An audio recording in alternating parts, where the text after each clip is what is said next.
Alright everybody, welcome back to today's video. I am deeply sorry for not uploading for so long. And I think you can see from my webcam that my setup has changed a little bit because my window broke. So my whole room was in for repairs, so I couldn't do much recording. So this window on the right, I don't know if you guys can see it on cam, but this window was kind of messed up. So yeah, my desk is moved. I'm just waiting for stuff to finish repairing, and then I'll get back to my old setup, and things should go back to normal. But I'm sure you saw in the week I did like a quick trailer video, but I've finally got my Accel Synchro Stardust Dragon and my 3 on your market sets duels. So now I've been just this week been playtesting and trying to create combos, and then looking at other people's videos to create awesome insights for you guys. And I've got a few replays coming after this deck profile. But the one thing I'll mention is over here in the deck profile, you can see I've got Cupid Pitch. In the replay videos, I don't have him in because I was running 2 speeders and everything was the same except for Cupid.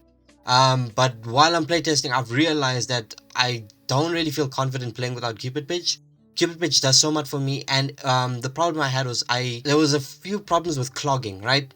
And I couldn't reach the proper endboard that I wanted to achieve. So I decided, you know what, to just remove the second speeder and put in Cupid Pitch instead, and it just helped me, and I just unclogged my boards, and everything just became so much more perfect. But yeah, like I said, the replays will still have 2 speeders and no Cupid. But anyway, I'm gonna run over you the 40 card deck profile, and then from like next week or maybe even sooner, I want to try and do live streams. Because the problem is I'm finding it really hard to find time to edit, record, and publish videos while I'm in college, and I'm in third year now, so it's quite kind of difficult to get everything done. So I think like live shows would be a little bit better, and then I can maybe bring some of my friends at locals onto a stream, and you guys get to meet them, go to visit their channels, and hey, you'll find some more entertaining content. But anyway, deck profile 3 on your market set duel. This is the one card that we really needed. And I mean, you could play it at 2, maybe even 1, but it's almost like it's almost like tuning, but a little bit better. So I don't see why you would play it and anything under 3. Because this searches a synchron monster, not a synchron tuner. So now this makes synchron carrier available to us. And this counts as our new Caligo combo guide, right? So now you'd activate this, search this, or if you have this in hand, you'd search any of your synchrons, ideally junk synchron combo of that way. And then the nice thing is you can summon this, and then summon revive, doppel, or junk converter, and then you have additional plays to combo off. But keep in mind, if you don't practice your combos beforehand, you could clog your board, and that becomes a problem. But yeah. So Ready Set Duel, amazing, and it's such a nice way to start your duel. Imagine starting your duel and you go on your mark, get set, duel. So cool. And then tuning, 3 tuning is still important to the build, and the mill is very important. Like, you mill so many good things. Like, for example, sometimes you'll open up a hand of Kashtira Birth, and then you have full combo with maybe these 2, Stardust and Junk Converter, and you open Kashtira Birth, and then you go tuning, pitch, search, maybe start a synchron, pitch, and then you pitch something, and it happens to be Kashtira Unicorn. That's amazing because you activate Birth, try to revive Unicorn, and that will usually prompt a interaction if they have one.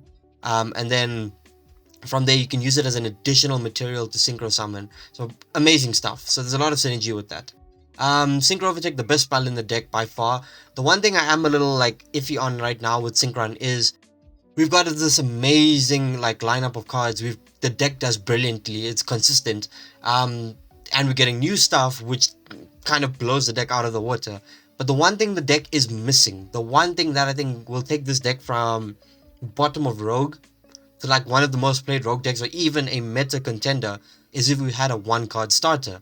Like look at Sprite, for example. Sprite starter, activate, and then search. I can't remember if it's a search or special summon, but either way, special summon or search Jet, Sprite Jet, effect to search Sprite Blue or whatever. But I think you know the combo for Sprite, but you can see how their 1-card starter is so good, and then they can bait with everything else. So we need that 1-card starter. That's the only thing missing for the Synchrons right now. Oh, and the other thing is, we've got a nice amount of bait before we make speeder now with on your market set duel, but the problem is if they let everything resolve and they just wait for speeder and then negate speeder, then like everything before that meant nothing. When you get Assault Synchron, it makes it a little bit better because you're just special summoning before you make speeder. So even if speeder gets negated, you have a normal summon to keep playing. But what we do need is like a counterpart to junk speeder to try and balance it out. So if speeder gets negated, we still have our normal summon something else, summon the counterpart to junk speeder and combo off that way. So I think between one of those two, we need something like that for synchron. But anyway, Meme is still very important. A lot of people, even on the Discord, people are like, do we really need Meme and Yazi? Because like, I mean, it's such a stupid card. And Meme is a very stupid card, but what it does for our deck is so important. Token generation is so good. To play past Nibiru, which is very good. This works for our, depending on your hand, but it definitely works for the converter combo guide which I've made. It works for the carrier guide, which I will make later on. But if you open up another level 2 with carrier, you can make this easily. So it's very important. So I think you do need to keep it.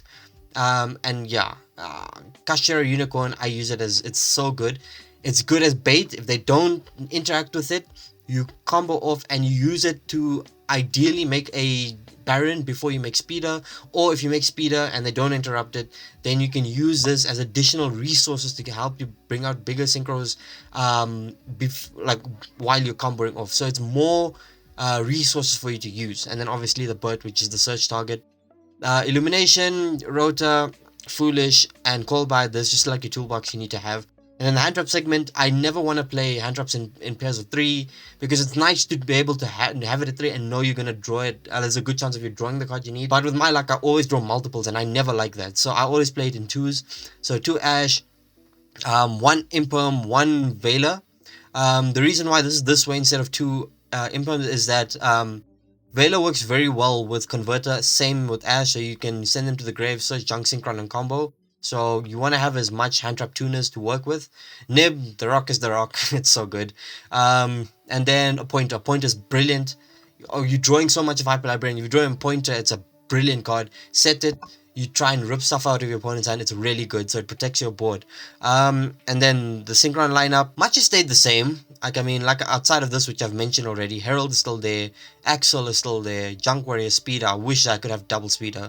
But space is a problem. Everything stays the same. But now we've got Accel SD, we've got Stardust Dragon, which we have to play with these two together. And then I removed Chenging for Satellite Warrior because ideally I was playing these two together to make an uninterrupted, unaffected Chenging on unaffected Baron. But it's not really worth it because Satellite does so much more and it's unaffected. So if your opponent has Omnis, it doesn't even matter. You're just going to pop their board anyway.